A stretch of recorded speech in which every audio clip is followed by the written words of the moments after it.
Hi, Nat Reyes here and welcome to another Tatak Fancham videos.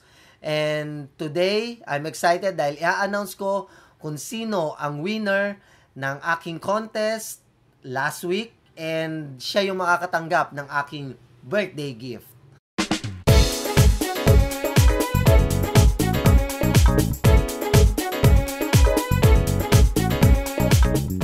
Last week, kung matatandaan nyo, it was my happy birthday and dahil birthday ko last week, nag-announce ako na ako ang magbibigay ng birthday gift pero isa lang ang makakakuha nun, so I do it in a form of contest and today, I'm going to announce kung sino yung nanalo. So last week, para malaman ko kung sino yung bibigyan ko ng birthday gift, I ask you to check out my newly created YouTube channel and ask you to subscribe there and share one video at tapos paramihan kayo ng likes. And now, the winner for this contest is, drum roll please, Christian Aguilar. Yes. For sharing this wonderful video.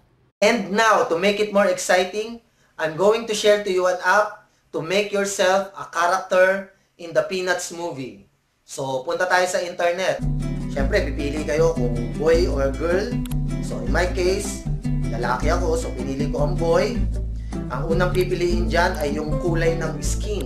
Pipili ako ngayon ng buhok. Siyempre, ang pipiliin kong buhok, yung buhok ko ngayon na medyo pa-spike ang dating.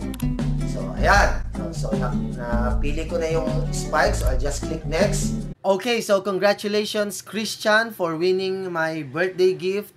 So, ano ba ang kasama sa birthday gift ko? Unang-una, sabi ko sa video ko na I've already found a free video editing app which is very good. Ang daming nagtatanong sa akin kung ano ba ang magandang video editing app na libre.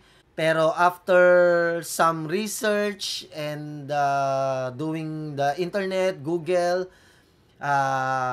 minsan na-frustrate ako kasi wala naman talagang magandang free video editing app.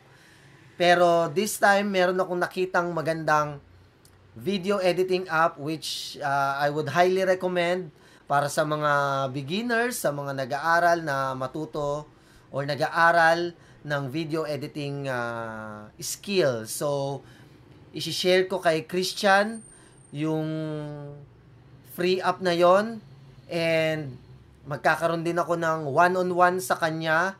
Tuturo ko sa kanya ang aking mga tips and strategies on how I do video editing. So, yan yung birthday gift na ibibigay ko, which is si Christian ang nanalo. So, congratulations again kay Christian. If you are new here sa Tatak Fancham videos, go ahead and click the subscribe button. Every week, nagpa-publish ako ng new videos for fun and for learning all together. And if you have any comments or questions, just type in the comment box below and I'll be happy to answer it. And also, if you could share kung anong video, content ang gusto ninyong marinig sa mga susunod na videos, I'll be happy to read that in your comment below. So again, this is Nat Reyes of Tatak Fancham Videos saying, get creative!